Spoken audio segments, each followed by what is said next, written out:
శ్రీ మహాగణాధిపతే నమ. ఈరోజు మనం 2023 సంవత్సరం సెప్టెంబర్ నెల మాస ఫలాల్లో భాగంగా తులారాశి వారికి ఈ మాసం ఎలా ఉంటుంది అనేటువంటి అంశం గురించి తెలుసుకుందాం. ఇది తెలుసుకోబోయే ముందు తులారాశి అంటే ఏమిటో తెలుసుకుందాం. తులారాశి అంటే చిత్తా నక్షత్రం 3-4 పాదాలు, స్వాతి నక్షత్రం 1-2-3-4 పాదాలు, విశాఖ నక్షత్రం 1-2-3 పాదాలు. ఈ నక్షత్ర పాదాల్లో జన్మించిన వాళ్ళందరినీ మనం తులారాశి జాతకుల కింద పరిగణిస్తాం.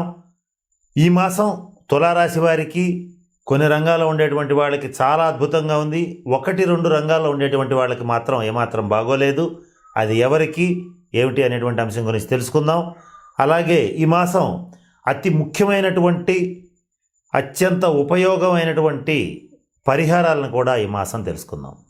ఇది ఇక తెలుసుకోబోయే ముందు ఈ మాసం గ్రహగతులను కాస్త పరిశీలించినట్లయితే తులారాశికి జన్మరాశిలో కేతువు, సప్తమ రాశిలో గురు రాహువులు సంచరిస్తున్నారు. పంచమ స్థానంలో కుంభంలో శని సంచరిస్తున్నాడు. దశమంలో శుక్రుడు, లాభంలో రవి బుధులు, వ్యయస్థానంలో కుజుడు సంచరించడం అనేటువంటిది ప్రధానమైనటువంటి ఫలితాలని నిర్దేశిస్తోంది. తులారాశి వారికి ఈ మాసం అన్ని రంగాల వాళ్ళకి, అంటే విద్యార్థుల దగ్గర నుంచి, ఉద్యోగస్తుల దగ్గర నుంచి, ప్రభుత్వ రంగ ప్రైవేట్ రంగ ఉద్యోగస్తుల దగ్గర నుంచి, సొంత వ్యాపారాలు చేసుకునేటువంటి వాళ్ళ దగ్గర నుంచి, బడా బిజినెస్ మ్యాగ్నెట్స్ వరకు అందరికీ ఆర్థికపరమైన అంశాలు చాలా బాగున్నాయి. అయితే ఇక్కడ ఇబ్బంది ఎక్కడుంది అని అంటే ఆదాయాన్ని మించిన ఖర్చులు విపరీతంగా పెరిగిపోతున్నాయి. సామాన్యమైనటువంటి మానవులు, తులారాశిలో జన్మించినటువంటి వాళ్ళు ఈ ఖర్చుల్ని తట్టుకునేటువంటి పరిస్థితి చాలా తక్కువగా ఉంది. అటువంటి పరిస్థితులు మాత్రం ఈ మాసం సుస్పష్టంగా గోచరిస్తున్నాయి. నిర్ణయించేటువంటి శక్తికి మనసుకి తగ్గుతుంది, ఆత్మవిశ్వాసం తగ్గుతుంది. ఏ పని చేయాలన్నా 1-10 సార్లు ఆలోచించుకునే పరిస్థితులు పెరుగుతాయి. సంశయాత్మకమైనటువంటి ధోరణి పెరుగుతుంది. దీనికి కారణం ఆర్థికపరమైనటువంటి వెసులుబాటు తగ్గటమే. ఇటువంటి స్థితి తులారాశి వాళ్ళకి అన్ని రంగాల వాళ్ళలో గోచరిస్తోంది. ఆర్థికంగా బాగోలేదా అంటే బాగుంది, కానీ ఆదాయాన్ని మించినటువంటి ఖర్చులు మనసుని అతలాకుతలం చేసేటువంటి పరిస్థితులు గోచరిస్తున్నాయి. ఇక సమాజంలో జరిగేటువంటి అన్యాయాలని, అక్రమాలని, స్నేహితులుగా ఉంటూ నమ్మించి మోసం చేసేటువంటి ద్రోహాలని ఎదిరించేటువంటి శక్తి తగ్గుతుంది. ఇటువంటి పరిస్థితుల్లో తులారాశి వాళ్ళు ఏం చేయాలంటే, తప్పనిసరిగా తులారాశి వాళ్ళు ప్రతి శుక్రవారం నాడు ఉదయం పూట లక్ష్మీదేవిని పూజించండి. అది కూడా తెల్లటి వస్త్రాలు ధరించి తెల్లటి పూలతో లక్ష్మీదేవిని గనక పూజించేటట్లయితే ఆర్థికంగా పరిపుష్టి లభిస్తుంది. ఇది స్త్రీలైనా పురుషులైనా ఎవరైనా సరే చక్కగా ఈ పని చేస్తే ఆర్థికంగా చక్కగా ఎదగలుగుతారు. అలాగే ఎప్పుడైతే ఉన్నతి పుష్టి మానవులకు, ఎప్పుడైతే ఆర్థికంగా మంచి స్థితికి చేరుకుంటారో మీ ఇందాక చెప్పినటువంటి ఇబ్బందులన్నింటినీ చాలా సునాయాసంగా దాటగలుగుతారు. కనుక ఈ పరిహారాన్ని తులారాశి వాడు జీవితకాలం ఎప్పుడు ఎంతకాలం అవసరమైతే అంతకాలం తప్పనిసరిగా పాటించండి. ఇకపోతే ఈ మాసం తులారాశి వారికి జన్మరాశిలో కేతువు, సప్తమంలో రాహువు ఉండడం వల్ల కొంత చేసేటువంటి పనుల్లో ఆటంకాలు వస్తాయి.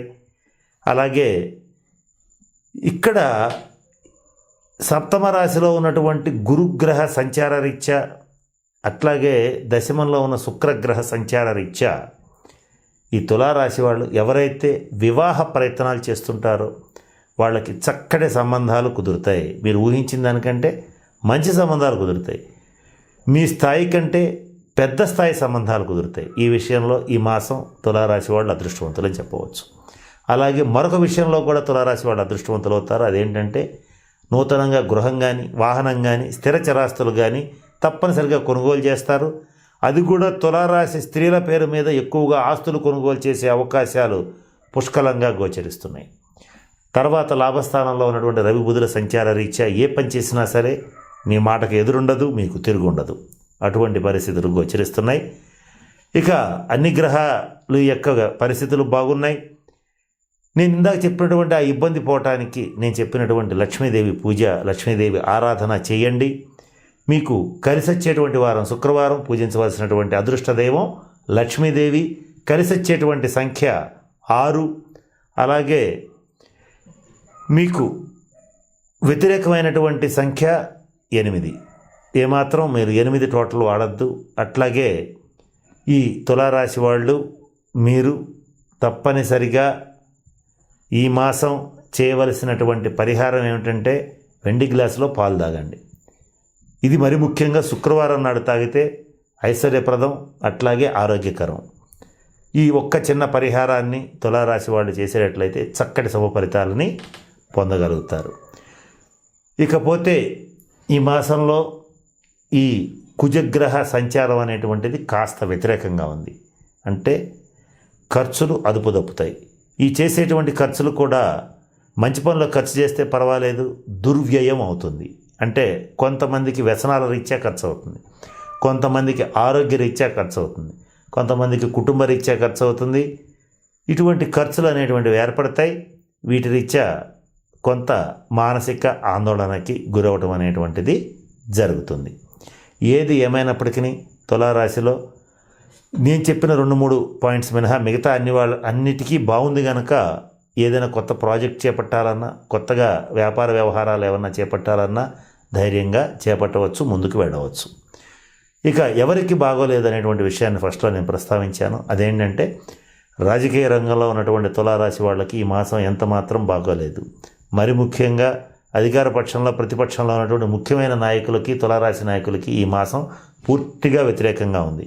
అది కూడా అధికారంలో ఉన్నటువంటి వాళ్ళకి, అధికారంలో ఉన్న తులారాశి వాళ్ళకి అసలు బాగోలేదు. కాబట్టి వాళ్ళ వ్యక్తిగత జాతక రీత్యా తగిన జాగ్రత్తలు పాటించండి, తగిన దోష పరిహార క్రియలను జరిపించుకోండి. తులారాశి వారికి ఈ మాసంలో చెప్పదగినటువంటి మరొక ముఖ్యమైనది ఏంటంటే రాశ్యాధిపతి అయినటువంటి శుక్రుడు దశమ స్థానంలో, శత్రుస్థానంలో ఉన్నాడు. కనుక ఎవరైతే తులారాశి వారు స్త్రీ సంబంధమైనటువంటి వ్యాపార వ్యవహారాలు చేస్తుంటారో వాళ్ళకి బాగా కలిసి వస్తుంది. అట్లాగే మరి ముఖ్యంగా ప్రముఖులతో, సమాజంలో మంచి పేరు ప్రతిష్టలు ఉన్నటువంటి వాళ్ళతో, పలుకుబడి పరపతి ఉన్నటువంటి వాళ్ళతో పరిచయాలు ఏర్పడతాయి. ఆ పరిచయాలు మీ భవిష్యత్తులో ఆర్థికాభివృద్ధికి కావచ్చు, మీ భవిష్యత్తులో మీరు చేయాలనుకునేటువంటి పనులకి కావచ్చు, మంచి సహాయ సహకారాలు అందించేటువంటి వ్యక్తులందరూ కూడా ఈ మాసం మీకు పరిచయం అయ్యేటువంటి పరిస్థితులు గోచరిస్తున్నాయి. జీవితంలో ఈ తులారాశి వాళ్ళు ఎవరైతే 30-35 సంవత్సరాలు దాటి ఉన్నటువంటి వాళ్ళు ఎవరైతే ఉంటారో వాళ్ళకి ఆర్థికంగా బాగా కలిసి వస్తుంది. అలాగే 50 సంవత్సరాలు దాటినటువంటి తులారాశి వాళ్ళకి మాత్రం ఆర్థికంగా ఎదురులేని శక్తిగా ఎదిగేటువంటి పరిస్థితులు కూడా ఈ మాసం సుస్పష్టంగా గోచరిస్తున్నాయి. అట్లాగే ఆరోగ్యరీత్యా కూడా కొన్ని ఇబ్బందులు తప్పవు. ఇటువంటి ఇబ్బందులు తలెత్తినప్పుడు వ్యక్తిగత జన్మజాతకాన్ని పరిశీలింపజేసుకోండి. మిగిలిన అన్ని రంగాల వాళ్ళకి, అంటే ఇంజనీర్స్, డాక్టర్స్, టీచర్స్, కళాకారులు, సినిమా రంగం వాళ్ళు, మీడియా రంగం వాళ్ళు, వీళ్ళందరికీ బాగుంది, ఇబ్బంది లేదు. కనుక ఏ ఇబ్బందులు అయితే ఉన్నాయో ఆ ఇబ్బందులు వాళ్ళ వ్యక్తిగత జన్మజాతక రీత్యా పరిష్కరించుకోవటం అనేటువంటిది ఈ మాసం ముఖ్యంగా తులారాశి వాళ్ళకి చెప్పదగినటువంటి సూచన. కనుక నేను చెప్పిన అన్ని అంశాలను దృష్టిలో పెట్టుకుని తులారాశి వాళ్ళు చక్కగా అష్టైశ్వర్యాలతో, భోగభాగ్యాలతో ఉండాలని మనస్ఫూర్తిగా ఆ పరమేశ్వరుని ప్రార్థిస్తూ సెలవు తీసుకుంటున్నాను. స్వస్తి.